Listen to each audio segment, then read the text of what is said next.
کچھ نیکیاں وہ ہیں جو ہم پر فرض ہیں، واجب ہیں، جو ہم نے کرنی ہے. اگر آپ کو وہ آسان نہیں بھی لگ رہی تو وہ ہماری ڈیوٹی ہے، حالانکہ ہے وہ بھی آسان. اصل چیز پتہ کیا ہوتا ہے، کچھ چیزیں لوگوں کے لیے مشکل کب ہوتی ہے جب وہ کبھی کبھی کرتے ہیں.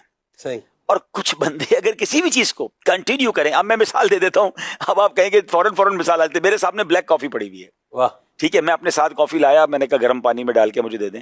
میں آپ میں سے کسی کو پلاؤں تو شاید آپ نہ پی سکیں اگر وداؤٹ شوگر بلیک کافی. میرے اللہ پاک میرے والد صاحب کو مغفرت فرمائے، مجھے وہ بہت کہتے تھے بلیک کافی، وہ پیتے تھے. میں نے کہا نہیں ابو، یہ تو کڑوی دوائی ہے، کون پیے گا؟ اللہ. اچھا، میں نہیں پیتا تھا. اب جب سے مجھے اس کے فضائل پتا چلے، اس کے بینیفٹس پتا چلے، میں نے پینی شروع کی ہے. اب مجھے چائے اچھی نہیں لگتی. تو اب میں صرف دنیاوی مثال سے دے رہا ہوں کہ آپ نے دنیا میں کوئی بھی چیز شروع کی ہوگی، اگر ڈائٹ میں بھی شروع کی ہوگی، کھانے میں بھی شروع کی ہوگی، یا آپ نے کوئی عمل شروع کیا ہوگا، واکنگ شروع کی ہوگی، اسٹارٹ میں مشکل لگتا ہے، پھر وہ پارٹ آف دا لائف ہو جاتا ہے، روٹین ہو جاتی ہے. تو بالکل اسی طرح کچھ لوگوں کو نیکیاں مشکل لگتی ہے، مگر وہ مشکل ہوتی نہیں. آپ اگر اس کو اپنی زندگی کا حصہ بنا لے تو وہ پارٹ آف دا لائف ہے. یوں دیکھا جائے تو کاروبار کرنا بھی مشکل ہے، نوکری کرنا بھی مشکل ہے، گھر سے نکل کر کہیں پہنچنا بھی مشکل ہے، لیکن دنیا کی بہت ساری رنگینیاں ہمیں وہ پہنچا دیتی ہیں. مگر نیکی میں مسجد بھی دور لگتی ہے، محلے کی مسجد بھی دور لگنے لگ جاتی ہے. تو پہلے تو یہ ذہن میں رکھیں کہ جو فرض واجب جو ہم پر ضروری نیکیاں وہ تو کرنی ہے.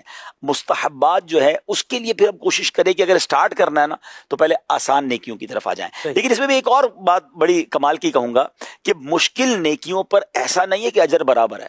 ہاں، اللہ کی شان دیکھیں، جتنی نیکی مشکل ہے اس کا اجر بھی اتنا زیادہ ہے. اچھا، اس میں ایک اور کمال بھی ہے، نیکی بظاہر آسان ہے، آپ کے لیے مشکل ہے، تو ایسا نہیں کہ آپ کو آسان کا ہی ثواب ملے گا. اگر آپ کے لیے وہ نیکی مشکل ہے کرنا تو بھی آپ کو ثواب زیادہ ملے گا. یا سبحان اللہ، بڑی پیاری بات منقول ہے کہ افضل العبادات احمزها، افضل عمل وہ ہے جس میں زحمت یعنی تکلیف زیادہ ہے. تو جب بھی آپ کو لگے نا کہ یار یہ نیکی کرنے میں تکلیف ہو رہی ہے تو آپ سمجھ لیں ثواب ڈبل ملنے والا ہے. دنیا میں بھی تو ہوتا ہے، بندہ مزدوری کرتا ہے زیادہ مشقت والی تو اس کو پیسے زیادہ ملتے ہیں، تو بندہ کہتا ہے مشکل والا کام دے تو پیسے کتنے دو گے یہ بتاؤ.